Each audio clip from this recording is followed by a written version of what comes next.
Alright guys, so welcome back to a new YouTube video. I've gotten a lot of requests for YouTube videos for people asking me to explain word order.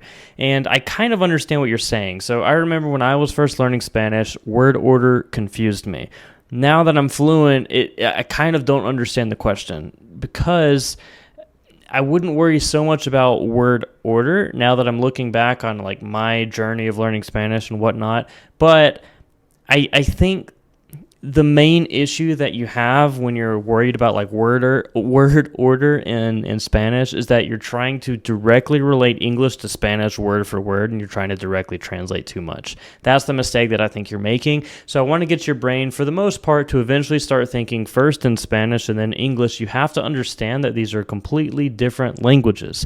And if it's your second language that you're learning, you're going to run into this issue where you're trying to compare English to Spanish, and it's okay to translate. I'm not saying that, I don't understand you. I've been in your shoes. I know what it's like, but I do want you to get to the point where you're thinking more in Spanish and understanding that it is a completely different language. However, that being said, I want to help you with the word order in the beginning as much as possible. So I've compiled a list of some things that I think, if at least where the word order of Spanish to English changes the most, or English to Spanish. So if you're able to get good at these things on this list, then I think that that'll help your word order issues that you may be having, or, kind of clear up some of that confusion.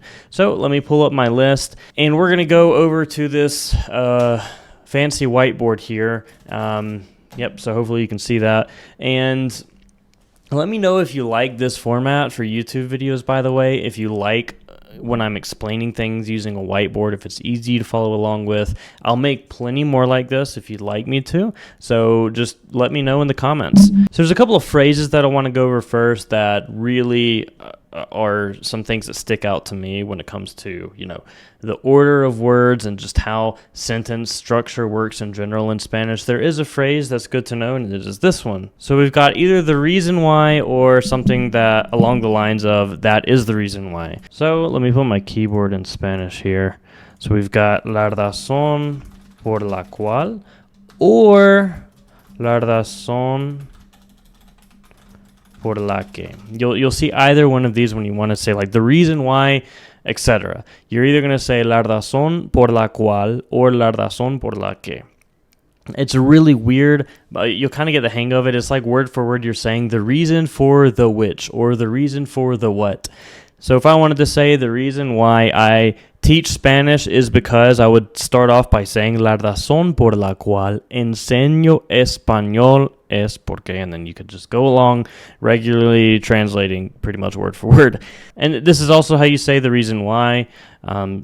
So there you go. Another good phrase to know is that is why, or that's why. You're just going to want to say por eso.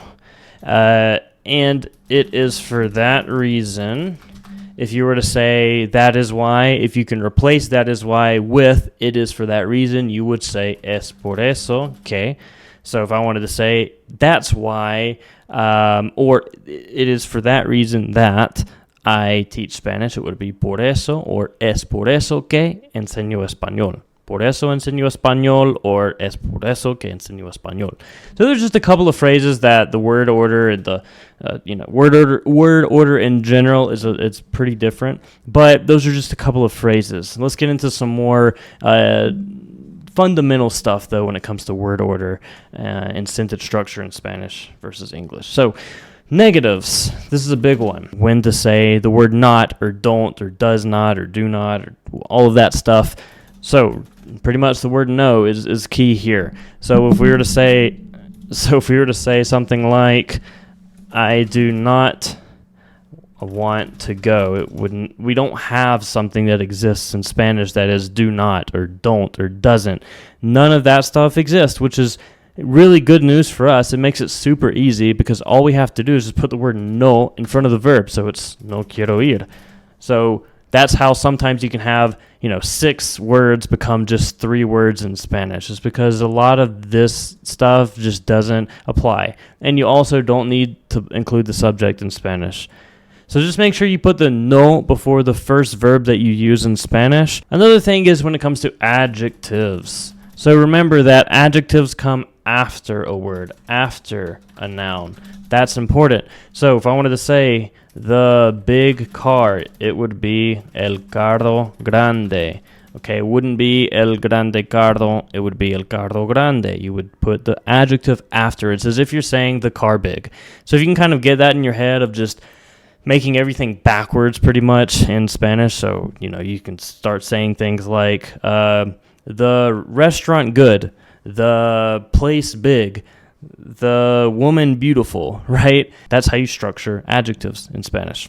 Another big one, and this is probably the one that people struggle with a lot the most, is when it comes to indirect and direct objects. All right, so what are indirect and direct objects? Well, I've got some other videos on this in my Spanish program. I talk obviously into a lot more detail about this as well, but a quick breakdown of it. If I wanted to say the word it or him or her or us or them, these are direct or indirect objects. So if I were to say, I gave him the pen, and we want to say instead of I gave him the pen, we want to say I gave him it. We would be using direct objects and indirect objects here for it. In this case, it would be se lo di.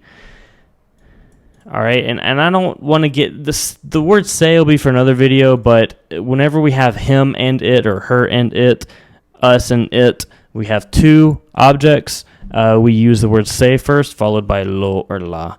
I'll do a simpler example real quick. So if we were to say, I cooked it, it would be lo cociné. So this is a big mistake that people make, is you want to say cociné el or la or something like that, or lo. That's not the way you do that. You have to put these objects at the beginning. You have to put it before.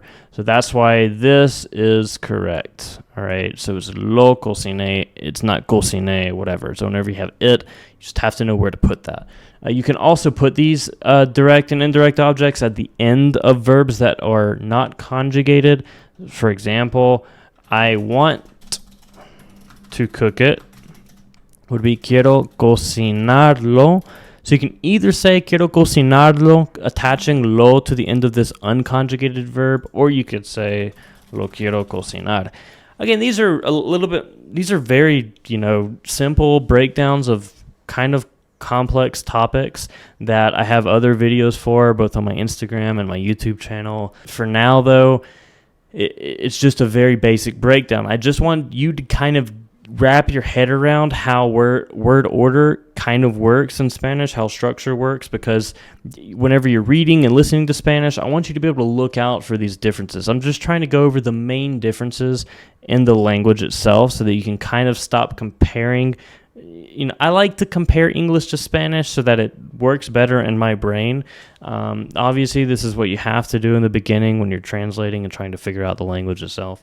So hopefully this kind of helps you wrap your head around it. I'm going to encourage you to write in the comments below some sort of sentence that you've had trouble with, and then I can make some videos explaining it. I'll try to pile up all of your comments into a full YouTube video where I just take a bunch of different word order problems that you might have and go into depth and detail with them and explain them. So the next time you run across something confusing, write it down, let me know in the comments of this YouTube video. Make sure that you subscribe and like the video as well. By the way, I've got a free training I put together that you can sign up for today. I go over everything you need to know to be able to become fluent in Spanish within a year. I go over the methodology that I use that allowed me to become fluent within a year and be having real conversations with native speakers after just a few months of learning and practicing Spanish. You can do the same. Again, click on the link in the description to save your spot right now in this 100% free training. Hope to see you there. Again, subscribe to the channel, and if you want more videos like this, if you like this format of me teaching on a whiteboard like this on the computer, let me know in the comments if it's easy to follow along with. Hopefully I didn't confuse you too much. That's really not what I want to do at all, but I'm trying to just simplify as much as I can the Spanish language, because Spanish should be something fun to learn, not always just torture and confusion. So that's the biggest difference I see between people that really learn Spanish quickly and those that don't, is those people that enjoy the process of learning versus those who see it as just a chore. You don't want it to be a chore. It's a language. It's supposed to be fun. Think about how you learned your native language when you were a baby. You enjoyed the process and you had fun with it. See you in the next video. Ciao.